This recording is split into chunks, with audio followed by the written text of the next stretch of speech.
So I have perfected the breakfast sandwich. I don't know if I Mm. told you that. No, you have not. No, I perfected it. Okay.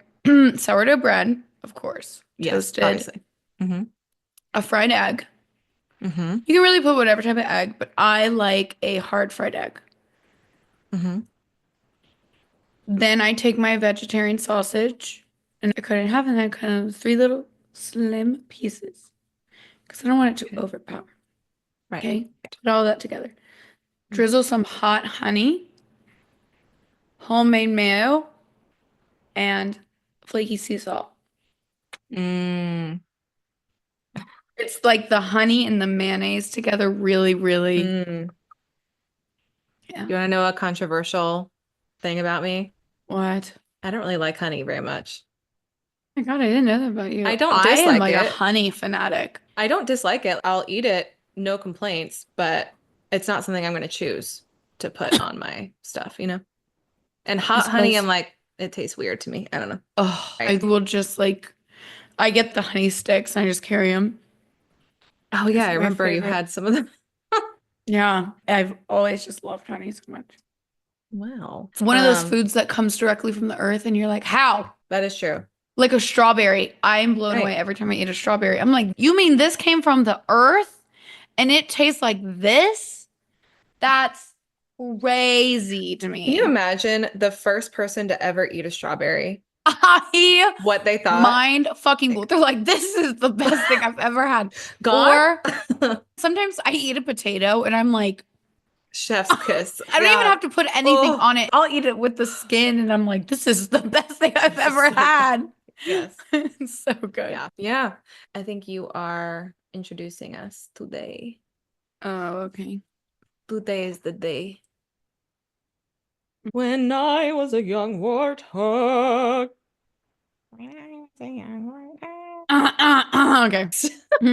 Okay. This is so fucking stupid. I don't even think it's funny. All right. Are we ready? I'm ready. In a world where history is forgotten, casted aside like hot garbage on a Sunday in June, Live Laugh Lore is here to save the day. Welcome back, my lovely warthogs. Sit back, relax, and enjoy today's terrifying and titillating tales of myths, legends, and lore. You know what? That was fucking great. I love that. I loved I it. told you it was really Was stupid. that because I was singing when I was a Yeah. young warthog? Yeah. Okay. I'm When glad that I I was a inspired you. young ward. Warthog. It's a Yes. great song. I hope that Masterful. was dramatic enough. It was I beautiful. always have to Hmm. bring it there. You And do. that was really, honestly, very cringy. I did not feel a single cringe Oh, I creep did. up. Honestly, I was like, In fuck yeah, I'm getting amped up. I'm ready to a world. go. Can In a you do what's your world. best? In a world. In a world. In a world. In a world. Okay. How are you? I'm doing good. Good. I'm doing good. I just ate some tofu and now I'm sitting here. Hell yeah. Oh, this is some tofu. Tofu. Tofu. I Hell love yeah, it. brother. Tofu. I am like 85% tofu and beans. And not much else. Maybe bagels. Bagels. I love that. Something else I didn't That's tell you about the honey thing. So I don't really like honey. We were just talking about that before we started. I don't dislike it. It's just not something that I love. That goes against every Benjamin belief in my really. family. Yes, we're a big honey family. And so I've been faking it for a long time. And I feel brave enough today to come out and say, I don't really like honey. You know, there I are don't want it. foods that I do. I respect that. I Thank you. do. Thank you. Because there are things that I will go along with and be like, yeah, Mm-hmm. I really like it, but I Mm-hmm. don't like folk music. I won't pretend anymore that I like folk music. I can't. I don't Mm-hmm. want to hear it. I don't want to hear Yeah. it. Yeah. First Not place, like but f folk like the Avett Brothers. like the hipster Like it's folk just music.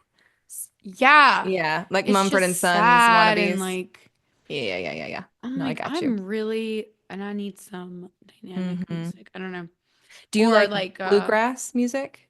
I do like I do bluegrass is too. more fun. Folk It music is I more don't fun. find fun. Yeah. But yeah, sauerkraut was one of those things also that I pretended used to pretend to love Rubens. And then because my friend growing up loved Rubens and I would eat Uh-huh. them and I would go while I was eating them. I was like, this is so good. It's so good. Love Also, Rubens. New Girl, I do like it. I've just never actually watched it, but I have died on the hill of liking New Girl before just to argue with people. I've done that with Yeah. the Kardashians, where I don't actually really like the Kardashians, but I've screamed at Hmm. men in bars because they said something bad about one of the Kardashians. Yeah. And it triggered something inside of me that I was like, well, suddenly, buckle up. I'm Yeah. the biggest Kardashian fan you've ever met. All of a Don't sudden. come for Chloe. Yeah. There's definitely other foods that I pretended to like for a long time. And then finally I realized I had free will and I was like, I actually don't have to eat this. It is crazy when that happens. Like something clicks in your brain. It's like, wait a minute. I I don't don't. have to do this. I read this on Twitter. The thing that set me free was realizing that there are no rules. Yeah. Like you can sit down in the shower and no one's going to stop you. And the girl was talking about how it helped her brain because she would just do things that didn't make sense. It like helped rewire it. So I remember one day I was really sad and I was like, I'm just gonna start sitting in the shower. And I did. And it was great. I was literally about to say the only times I've ever sat down in a shower was when I was really sad. Yeah, I was really So, sad, but it but helped. I was yeah, like, there's no it's rules. what I needed I to do. can eat breakfast for dinner or lunch Hmm. or any meal. Yeah. I can do whatever I want I can eat to a enchiladas for degree. breakfast, and that's perfectly I normal and don't want fine. to that I don't know, might That's my not work favorite for me. breakfast right now. That seems like a lot for breakfast. Oh, it is. Okay. It was it a good choice? No. No. Did I take a nap immediately after? Yes. But it was Yeah. fantastic and I loved it. After waking. After waking up, yes. That was my one Yeah. activity for the morning. I did go Um, through a phase where I realized that I could eat bagels every day, which like it's a lot of carbs. I was like, I'm an adult. I can eat a bagel every day.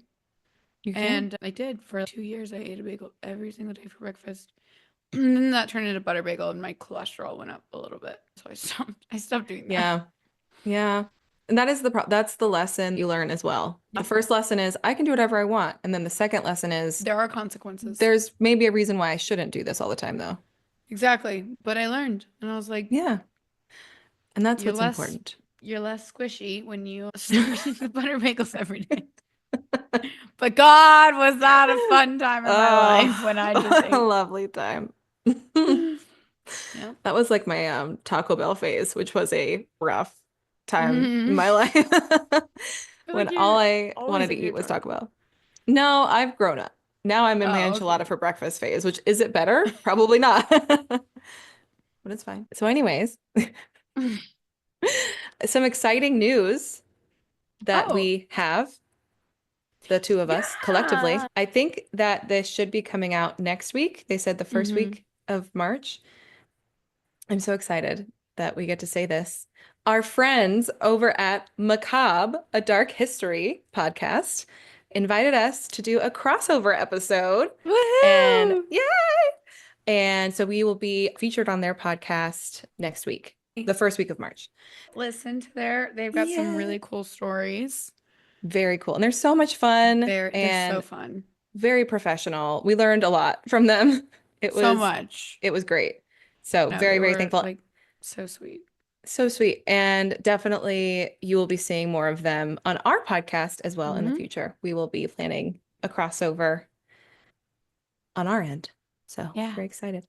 But yes, they had some fun would you rather games for us. And we learned a lot about ourselves and each other in that episode. We It was did. great. And my cat Hmm. broke my TV in the Yeah, that was crazy. middle of the recording. And the lights flickered in but my dad told Yes. me that apparently happens all the time. So Oh, okay. Well, still, the timing of the timing was a little scary. it was jarring. Yeah, it was a lot. Twas. Twas indeed. Today, we are going to be Ish. talking about a very fun topic. that I am very excited about. I think you'll guess it pretty easily, especially I with might not. I'm pretty stupid. Okay. I don't think so. I think you'll figure it out. But now I'm Okay. concerned if you don't figure it out, what does that mean? Anyways, so in the spirit of Would You Rather, I did write a couple of my own Would You Rather questions based on the movie The Mummy, the 1999 movie The Mummy. So take yourself Okay. back.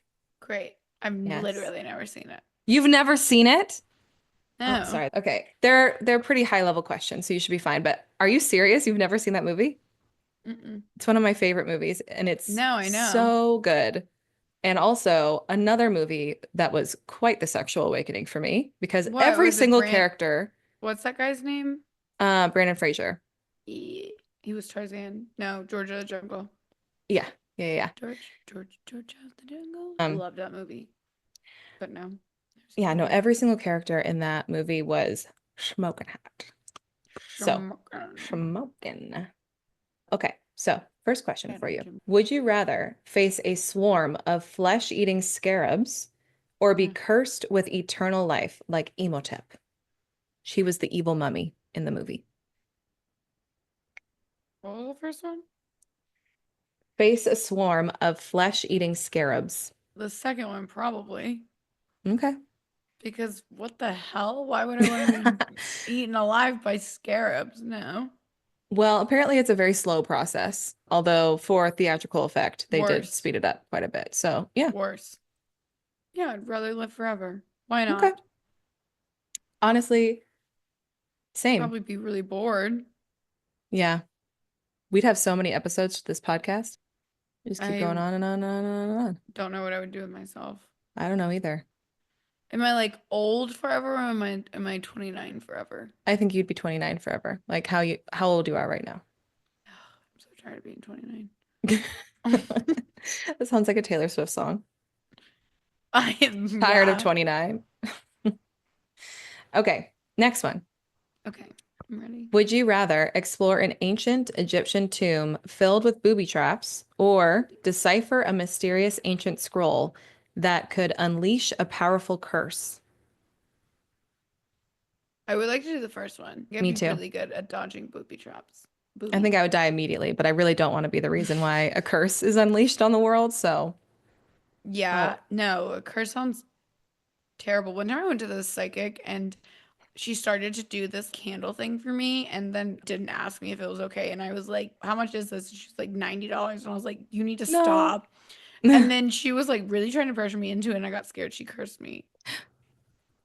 Yeah, I remember you telling me about that. It was weird Yeah, energy all around. I shouldn't have done that. Mhm. So, the last question, since you have not seen the movie, I'll give you Okay. a breakdown of the two main characters, Evelyn and Rick. Evelyn is an Egyptologist, so she's the beauty and brains of the Okay. couple. Okay.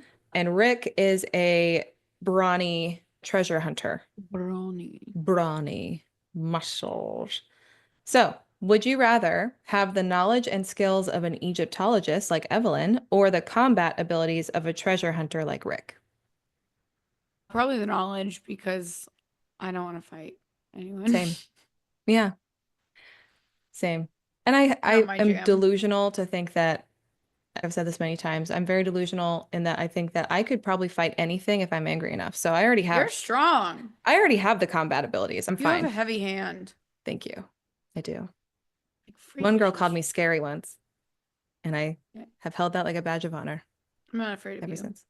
You but shouldn't be afraid of me. No, you're fine no. for now. But anyways, so with those questions, can you guess what our topic is today? It's mommy's Yes, that's part of it. death. Okay. We're going to be talking about the Egyptian underworld. All right, well, I told you I wasn't gonna get it. Okay. Act more excited. We're going to be talking about the Yay! Egyptian underworld. Oh my Wow, that goodness. sounds so interesting. I'm so excited. Let me No, but I start over. actually do like that. Okay. So today We are embarking on a fascinating journey through the afterlife beliefs of ancient Egypt. Hmm. Very excited. I have always been obsessed with Egypt mythology and history, and there's a picture of young baby Emily dressed up like Cleopatra, looking so proud and so excited. Looking back is problematic. I should It not is. have worn that costume, but Yep. I had like 3 books on Cleopatra and loved her so much as a kid. So it came from a good place. Yeah, It's a different time. but at least you did it once. At least you didn't. And I was like 11. So, you know, I was in a thing called Indian princesses and we dressed up like Indians and right. it was really bad. And that's even worse. That was my favorite Halloween costume when I was 5, was a little like Indian princess costume. Yeah, I wore that thing like same. every day. I found it when I was just at home and I was like, oh, this is crazy. People Problematic. did Yeah. this. Yeah. Okay. Let's lock in. All right. So ancient Egyptian afterlife beliefs were a tapestry of complex rituals deeply woven into the fabric of their culture. Mm. Religion played a pivotal role, acting as the glue that bound all Egyptians together. And in their world, gods like Osiris and Horus guided souls through the afterlife, ensuring they reached their final destination safely. Before we get too far, though, in the actual steps of the afterlife, I did want to talk about some of the major players in this story, specifically the gods, major gods and minor gods that you would encounter if you were going through this journey of the afterlife. Okay. Starting with the sun god, which is Ra. Amun-Ra. Mhm. I So know that one. before creation, according to Egyptian mythology, only darkness embraced the primeval ocean out of which life would come. When the breath of life was strong and ready, the entity called Atum decided it was time for creation to begin. An island emerged from the water to support this divinity, who manifested itself in the form of Ra, the sun god of Egypt. Also, I am almost word for word quoting the American Research Center in Egypt's article on this because I really Mm. enjoyed how they wrote it. On a primeval hill, Ra created of himself the first gods. Shu, the god of dryness and air, imagine being Same. the dry god, and his I feel like partner, Tefnut, the goddess of humidity. A dry guy and a really sticky girl just sticky in love. girl. Yeah. The goddess Been of swamp there. ass. So those two would create other gods to complete the cosmos, Jeb, the earth god, and Nut, the sky goddess. In turn, these two birthed the principles of life, namely Osiris, the perfect being. I'll talk more about the principles of life, but there's essentially 42 of them, and they're represented by minor gods. I read this book called Mythos Hmm. by Stephen Fry, and it's funny how different cultures have such similar stories. Yes, this is Because almost that's exactly like like Greek mythology. it's exactly Hmm. like Greek mythology because Yeah. it's like this person was with this person and they birthed Hmm. these. Yep. That was how it all came to be. So Osiris, the perfect being, he would eventually rule over the rest of the world, which Ra was busy creating by naming the elements. He also created humankind through his own tears, each tear becoming a human being. The sun god Oh. did, Ra. So switching to Osiris really quick. Osiris was a kind and wise ruler who taught humans agriculture and civilization. With his sister slash wife, Mm. this happens a lot, Isis, who helped her husband with creativity and magic, they formed the perfect incestual couple. Oh. Their brother, Set, was strong but unruly, the opposite of his brother. Set envied Osiris so much that he killed him so that he could inherit his throne and rule Egypt the way that he wanted. Set disguised himself as a leopard and cut Osiris's body into pieces, which he distributed around Egypt. Set's sister wife, so this is just a family of brothers and sisters who all married each other. Okay. So Set's sister wife, Great. Nephthys, could not stop the murder despite her love for their siblings. Set was eventually seized by Anubis and branded all over with a hot iron. And this, according to Egyptian myth, is how the leopard got its spots. Fun fact. Oh.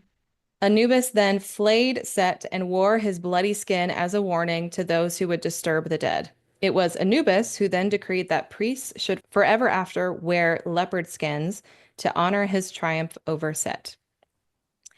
Isis, Osiris's grieving wife, wept endlessly over her lost husband, and she was known to have great magical powers and decided to find her husband and bring him back to life long enough so that they could have a child together. She wanted to get it in one last time With the dead baby. with, yeah, with a mummy. Yeah. Oh. With Nephthys, which is again their sister, Isis roamed the country, collecting the pieces of her husband's body, reassembling them, and holding them together with linen wrappings. Isis breathed the breath of life into his body and resurrected him. They were together again, and soon afterwards, Isis magically conceived a child, Horus, who would later avenge his father and recapture the throne of Egypt. Then Osiris departed to the other world to rule over the deceased, thus ensuring resurrection and the cycle of life. Yet the myths do not end there. Mm. While the aging Ra was fine-tuning his creations, humanity rebelled against him. The god decided on extermination as a solution, asking his tear-giving eye again for help. To fulfill her task, hers, the eye, Mm-hmm. the eye transformed herself into a fierce lioness and began slaughtering humanity, delighted in her feeding. When Ra saw the carnage, he felt sorry for the beloved children who, like tears, came out of his eye. He stopped the massacre but refused to live more among humans, and this led to his journey to the other world, where Ra created the 12 hours of day by sailing the sky from the eastern horizon to the west, Mm. illuminating the world and allowing all creations to flourish under his rays. And then reaching the western horizon, Ra then left the earth in darkness for 12 hours of night while he sailed the underworld, illuminating the dead, destroying the enemies of creation, and regenerating himself in a union with Osiris, the god of resurrection. Mm. When Ra appeared at dawn in the eastern horizon, he took the form of a falcon known as Herakti. But Ra also had other forms. By midday, the sun god was represented by the sun disk. At sunset, he became an old man who had completed his life cycle and was ready to disappear to be regenerated for a new day. So the steps that you take in the afterlife is supposed to mimic Ra's journey, specifically the 12 hours that he spent in the underworld. A lot of the trials and tests you have to do in the afterlife are the same trials that Ra had to do. Okay. You have to essentially prove yourself as pure and as worthy as Ra. He's the first one who Okay. did it. Very similar to Jesus Christ, like in Christianity, meant to mimic his way of living.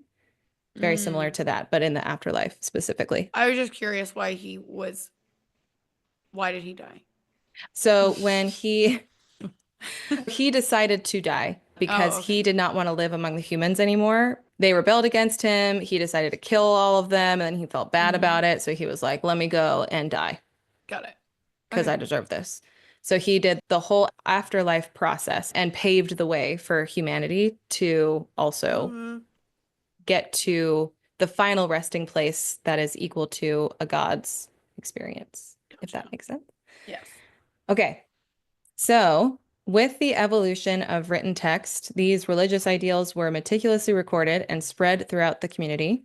And this led to the creation of afterlife texts, which served as essential guides for the deceased on their journey. Have you ever heard of the Book of the Dead? Mm-mm. No? No. Oh my goodness. Okay. It's played up a lot in Hollywood in like every mummy movie, every like Egyptian mythology plot. They talk about the Book of the Dead, which is a real thing, but there's like 50 other books. The Book of the Dead is one of many that are Mm-hmm. important in this. And when I say that they meticulously recorded things, I don't know how they had time to do anything else. They wrote so much down. It's insane. The Egyptians held three core afterlife ideologies: belief in an underworld, eternal life, and the rebirth of the soul. So very similar to Christianity, very similar to Greek mythology, very similar to a lot of, you know. So the underworld, known as the Duat, was a mysterious realm with only one entrance, accessible through the tomb of the deceased. Picture a soul entering this realm greeted by a corridor lined with statues, including the hawk-headed god Horus. The journey varied for kings and commoners, but all souls eventually faced Osiris, who judged their virtue and granted a peaceful afterlife to the deserving. So, eternal life in Egyptian belief was akin to being reborn indefinitely. Souls who lived virtuously were guided to Osiris to be born again. Achieving this ideal afterlife required living justly and adhering to the Egyptian creed, but it didn't end there. The living had a crucial role in performing final rituals to ensure the deceased could meet their fate. So you were really relying on your friends and family to have your back at the end of the day. Mm-hmm. So in the afterlife, Egyptians hoped to continue their earthly activities. So if you really loved to garden or do puzzles or play the piano, whatever it was, you would rely on the support of the living to ensure that you would be able to continue doing the things that you loved. They would also ensure that you had the protection and the knowledge needed for rebirth in the netherworld. So we'll go into more details of that. The design and scale of burial tombs varied over time, but their purpose remained constant to house the body and transmit the soul to the underworld. Tombs were adorned with texts to guide the deceased soul, a practice accessible to all regardless of status. And I did hear something, I listened to a podcast about this, and a historian was talking about how for a long time, these rituals were only done for the uber wealthy and Mm-hmm. the like the ruling class, I guess. So for pharaohs and pharaohs' families and stuff like that. Yeah. When did that And change? that changed. Do I have a date? That changed in the Middle Kingdom period, which was Don't know when that is. 2030 to 1650 BCE. But essentially, things just became more Well, accessible and the mm, rituals were spread out, like the yeah. knowledge of the rituals were spread out across the peoples. So, one thing that I thought was cool, tombs have these false doors and Mm-hmm. built into them, and they're seen as thresholds between the living and the dead, which would allow deities or spirits to enter and exit freely. The pharaoh's tombs, which are the ones that we find most often, those are filled with wealth, personal possessions, and offerings to the gods, all intended to smooth the deceased journey into the afterlife. Throughout the centuries, Egyptians decorated their tombs and coffins with religious spells and texts, evolving in complexity over time. So here's where we get into all of the different texts and written stuff. Mm-hmm. The pyramid texts, the first religious spells, were carved into the walls of royal pyramids during the Old Kingdom period, which was 2649 to 2130 BCE. Very specific. I don't know how they know that. These texts guided the pharaohs through the afterlife, detailing the paths to take and dangers to avoid. So, in that time period, this was really only a ritual that you would do for pharaohs and Yeah. the royalty. In the Middle Kingdom period, the pyramid texts were replaced by the coffin texts inscribed on coffins to protect the deceased and provide transformation magic. Mm. These texts were more accessible, allowing common people to attain a proper afterlife. The Book of Two Ways, which is a collection of coffin texts, served as the earliest manual to the afterlife. Then you get to the Book of the Dead. This extensive collection of spells, drawing from both the pyramid texts and the coffin texts, was a crucial guide for the dead. In the New Kingdom period, 1550 to 1070 BCE, just like yesterday, these Mm-hmm. spells were typically recorded on papyrus, but they could also be found on tomb walls, coffins, and even on the wrappings of mummies. Mm. The Book of the Dead was accessible to everyone, offering advice, protection, and knowledge to help the dead navigate the netherworld. Next, we have the books of the Netherworld. These texts provided detailed descriptions of the underworld and served as guides for the deceased. The dead were often seen as replicating the rebirth cycle of Ra, the sun god, as they traveled through the afterlife. Early texts like the Amduat and the Book of Gates divided their narratives into 12 parts, symbolizing the 12 hours Ra spent in the underworld each night. Ra was one of the most important gods worshipped in ancient Egypt. He was the sun god and the creator of all other gods and humans. He was worshipped starting around 2600 BCE and was a major part of ancient Egyptian religious life. How many gods are there? I have no idea. Hundreds? I don't know. Look up. According to most sources, the ancient Egypts worshipped over 2,000 different gods and Holy goddesses. shit. That's a That's lot crazy. to keep track of. Yeah. Yeah, it's complicated. Okay, Mm. so Ra was usually depicted as a man with a hawk's head. However, there was a great deal of variation in his depictions, as we've already discussed. Sometimes he even shows up as a dung beetle, which was my favorite version of him. Thought Oh. that was cute. Ra, god of the sun, also had many names, including Re, Pra, Retawi, and sometimes Atun. Mm. Ra also had a secret name that anyone who knew it could use to have power over him. And that is a common theme in the steps of the afterlife. I mentioned earlier that there are 42 principles of life that are guarded Mm-hmm. by minor deities, minor gods. In most sources, they say that the ultimate test to get past these gods not only is to reach them, but also Mm-hmm. to tell them their secret name. You have to know the secret name of these Like the secret gods. password. Hmm. And once you know their name, then you can finally get past them. Each god still has its Crazy. own challenges that you had to go through. How could you Um, possibly find their secret name? I guess it would be in the Book of the Dead or the Book of the Netherworlds, but Mm. if it's written down somewhere, it's not really that secret. So, like, Right. what are we doing? Who would know that other than a dead person? A mummy? Exactly. That's a great point. Is it Mm-hmm. like a Mm-hmm. hipster speakeasy? Do they change it every night? Yeah, What's going on? exactly. I don't know. I may never know. Usually, another fun fact about that, usually even the other gods don't know the name, the secret names of the other gods. So it is a very powerful tool to be able to control that god. Yeah. Later texts, such as the Book of Caverns and the Book of the Earth, used a more sectionalized approach. These books were richly illustrated with images often etched into coffins and tomb walls. The books of the sky consisted of three texts: the Book of Nut, the Book of Day, and the Book of Night. These texts carved into the ceilings of tombs emphasize the role of the goddess Nut in the Egyptian afterlife. So they just wrote on literally everything all of the What time. was Newt the goddess of? The goddess of the sky. Oh, okay. Hmm. And I'll talk more about her in a second because I think Mm. she's very cool. So now let's talk about the coffins. Dating back to the Old Kingdom, early coffins were simple with three openings, one for the Ka, which is a spirit, the dead person's spirit, to pass through, and two representing eyes. Over time, coffins evolved in design and complexity.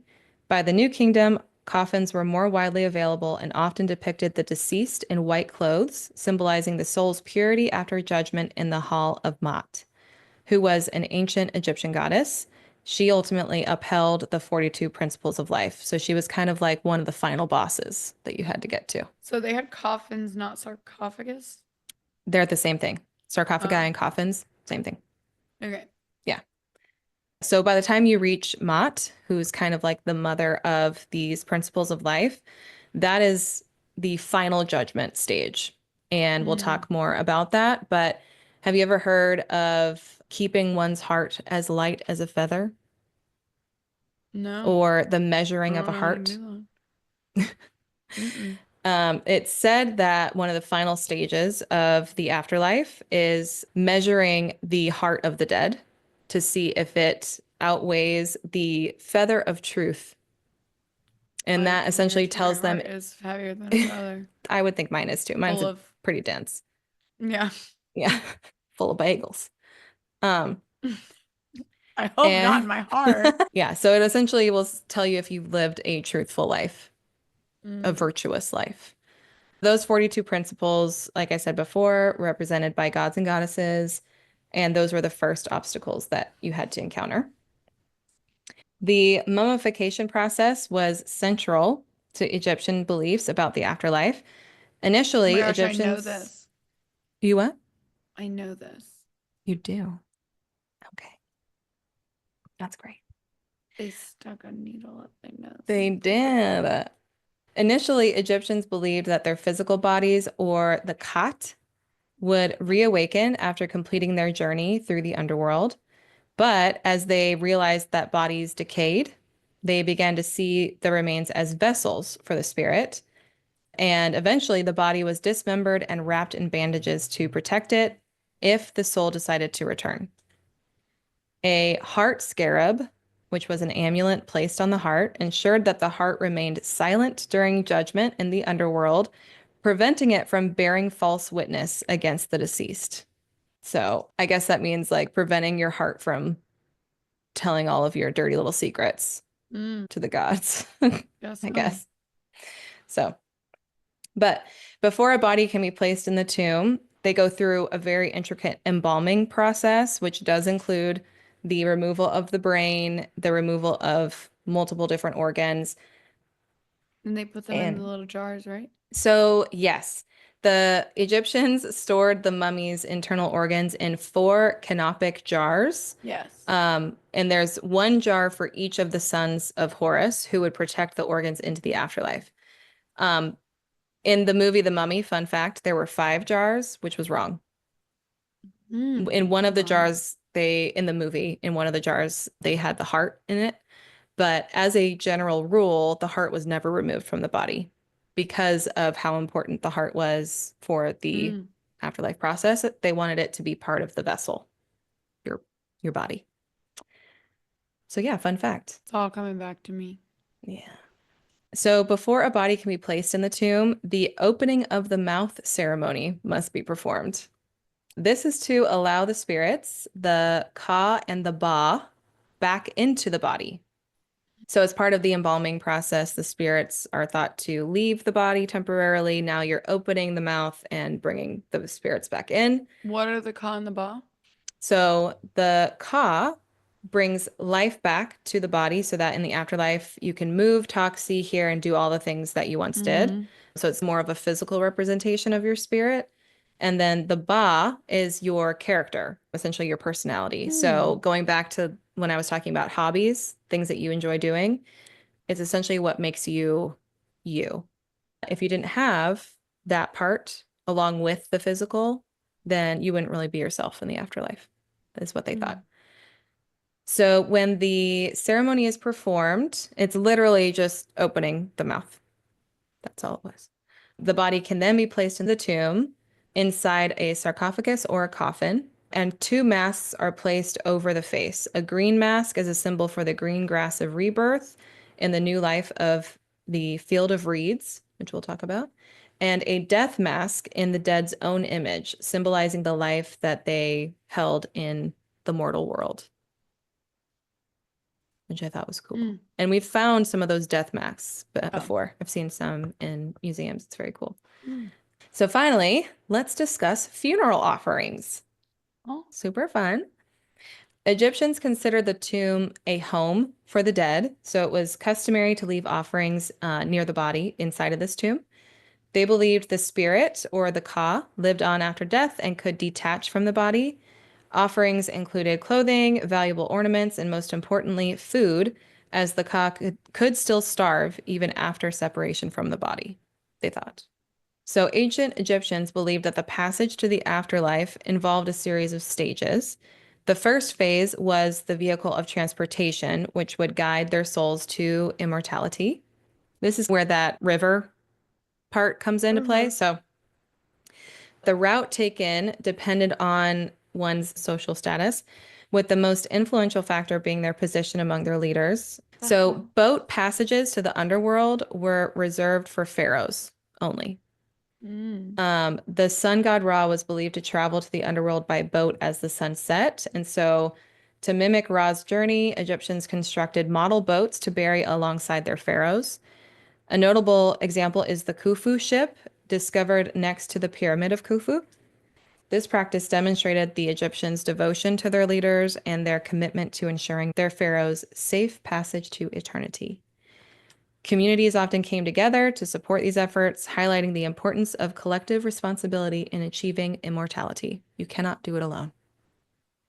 I wonder what the symbolism of the river is. Like it's in so Yeah, many. Why is it so always many a river? versions. I don't know. That's a good question. Hmm. So, for everyday citizens like you and I, coffins served as an alternate vehicle to the underworld. While the kings used both boats and coffins, common people primarily relied just on coffins. The coffins were thought to guide individuals to the sky goddess Nut. Each coffin was uniquely designed to reflect the individual living inside, promoting their journey to eternity. If you go back to the coffin texts, things that were written out Mm-hmm. in the coffin, that's essentially what they're talking about is Gotcha. if they can design the coffin correctly with the passageways and the texts, that's how the commoners found their way. Gotcha. So, the sky goddess Nut, some fun facts, because I do like her. She was often depicted as a naked woman with stars covering her entire body, with her body Ooh. acting as a symbol of the star-filled sky. Her body is arched too in every depiction that you see, so it looks like Mm. she's doing like a bridge thing. And it's supposed to match the arch of the Milky Way. It's also Oh, said that she swallows the sun as it sets and then gives birth to the sun as it rises, which is quite the image. wow. Wow, Yes, that's like quite the experience. cool as hell. It's like very poetic. I like that Very a lot. poetic. Also, her fingers and toes were believed to touch the four cardinal points, and she was seen as a barrier between the forces of chaos and the cosmos. So, humanity and the heavens, Hmm. essentially. So, I thought she was very cool. She's a big deal, Yeah. you know? So, the path to the afterlife was fraught with challenges. The deceased had to pass through various gates, doors, and pylons in the Duat, each guarded by deities. These deities, often depicted as zoo anthropomorphic beings with threatening knives, allowed access only to souls who could pronounce their secret names. The deceased were buried with writings containing these names to help them navigate the afterlife. Some deities had terrifying names like He Who Dances in Blood and Mistress of Anger. That'd be me. While others had more benign names like He who Mistress dances of in the blood. Altar. Yeah. He who dances in blood. Mm-hmm. He sounds Yeah. like a weirdo. He really does. It's like, Uh, what's he doing? He's dancing in blood again. he's just dancing in blood. Leave him alone.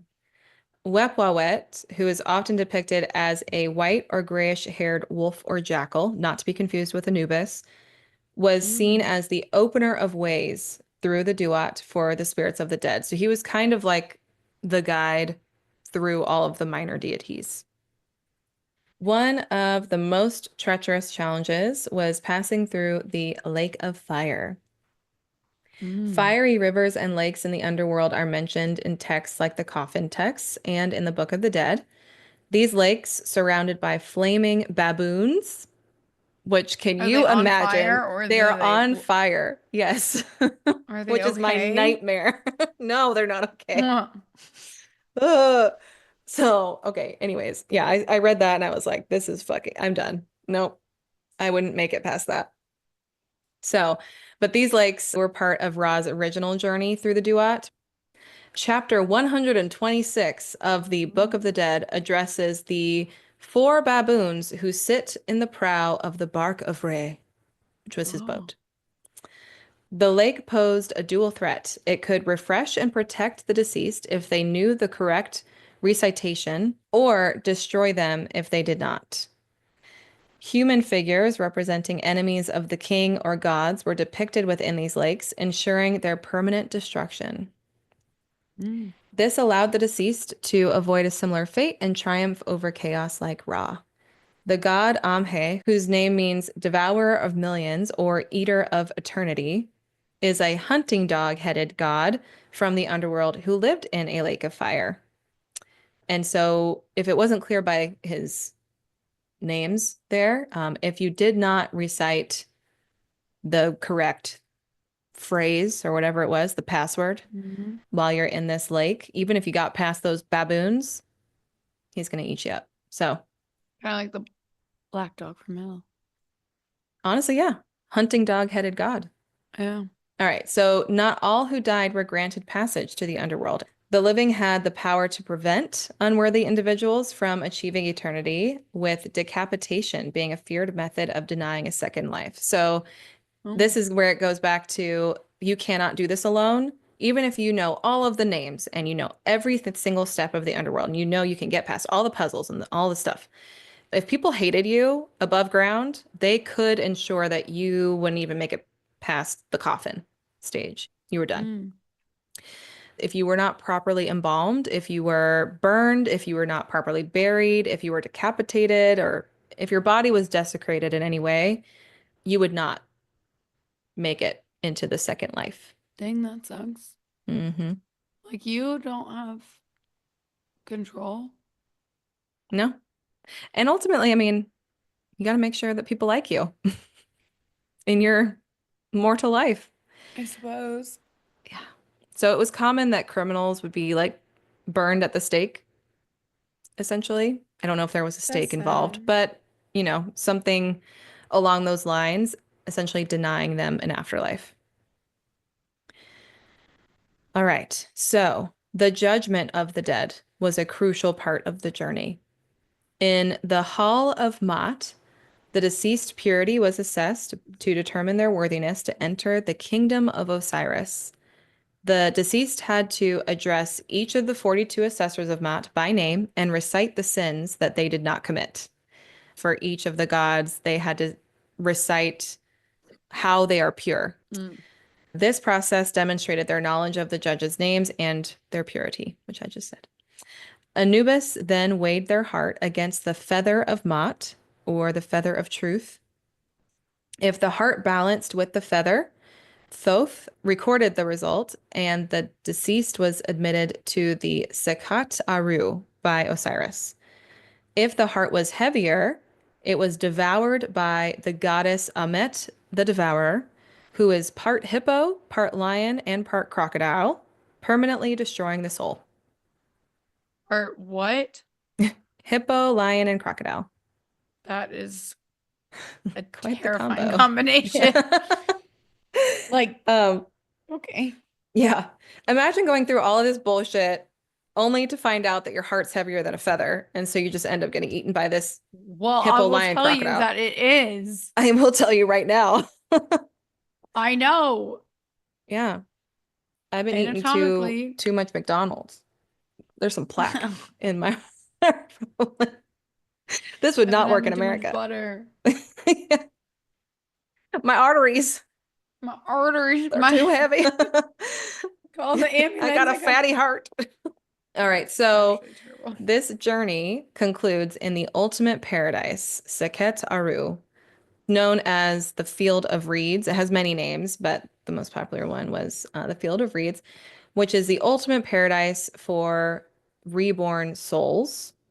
Rebirth is essentially the end goal here. And as we've discussed, the Egyptians took numerous actions after death to influence the gods' decisions in granting another life or a rebirth.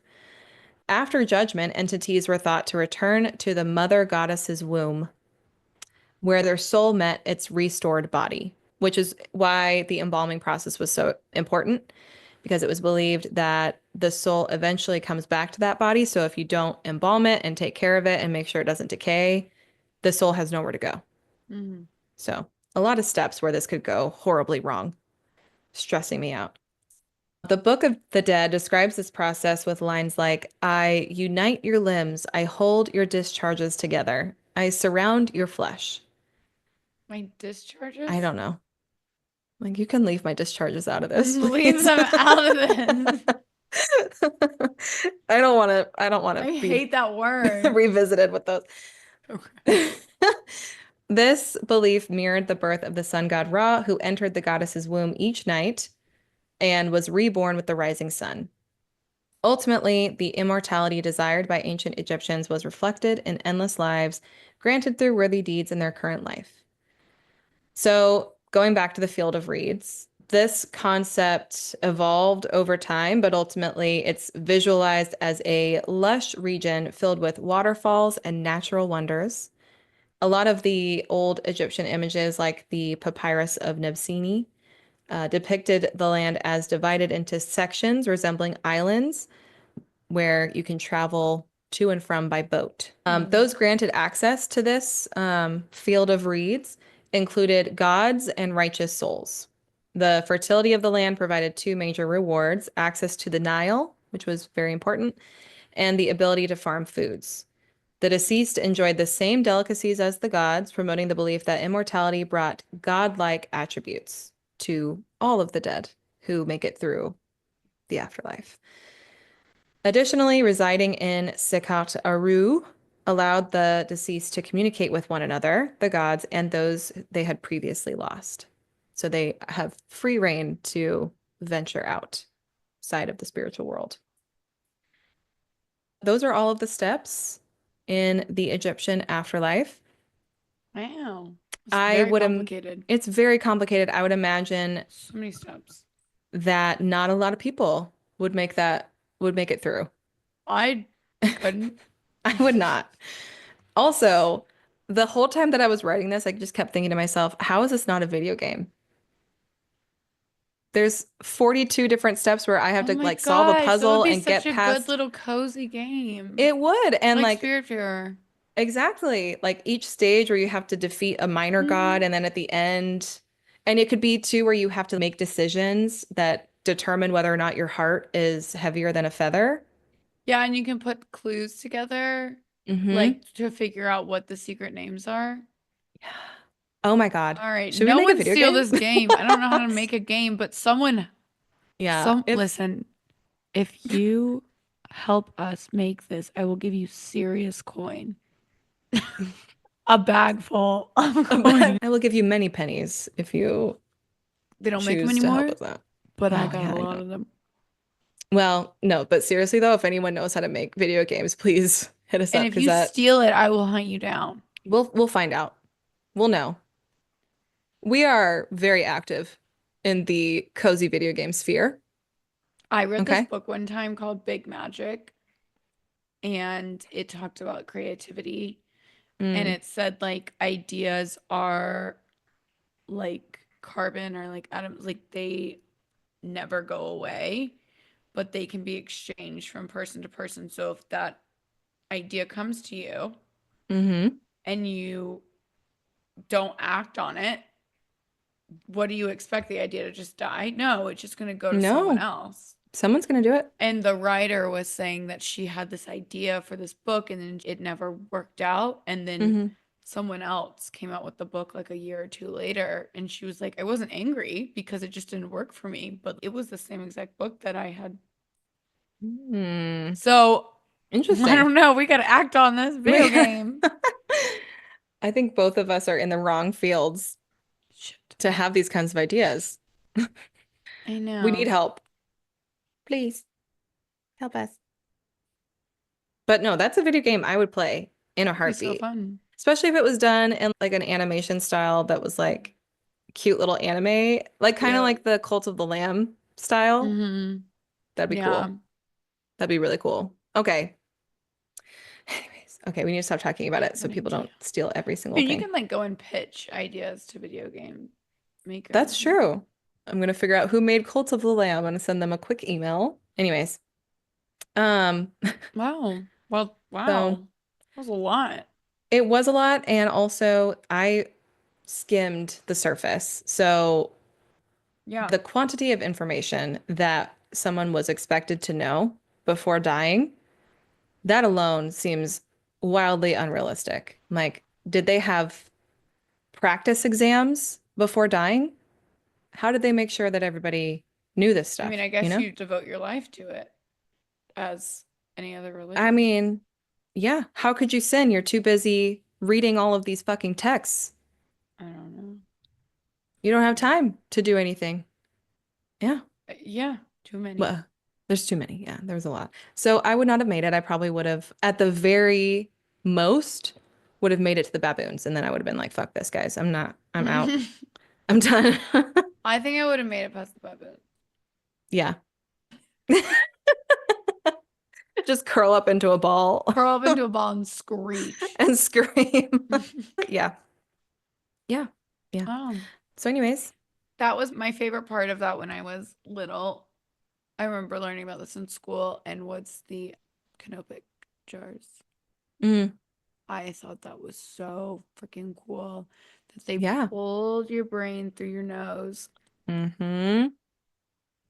It's and they very put it in a cool. jar. I mean, it's very witchy at its core. Mm. I mean, it's very like Eye of Newt and Tongue of Dog. I don't know. But they would like put everything in like very specific, organized little jars. And they had a very specific, organized little process in which they did all of their little things. And I feel like I would have really Mhm. enjoyed being an embalmer. Do you have a favorite Egyptian god or goddess? The only one I really knew was Ra, but I like the Hmm. Newt, the goddess I Newt. I like her really too. like her. Hmm. She's very cool. It'd be a cool Um, tattoo. that would be a cool It'd be tattoo. Oh, that'd be really cool. Or pretty. like, I don't know. I'm having a moment with, I'm You've having tapped like a into something. vision. Yeah, no, I'm having like a creative thing Hmm. happening right now. I I love like that. the story. It was very inspiring. Oh, I'm so glad. Yeah. I think my favorite was the Devourer, the one who was part hippo, part lion, and part crocodile. I I didn't really want like to that know one her that much. story. I I want mean, to that was know fine, but I what is really she liked about? Newt. Yeah, Newt was really cool. Was She's it's the one I very did the like most research whimsical on. sounding to be covered in stars. Like I Hmm. looked it up and she's like blue and yellow, which reminds me of Coraline colors and Oh, yeah. very whimsical. Very whimsical. Very beautiful. I like it. Hmm.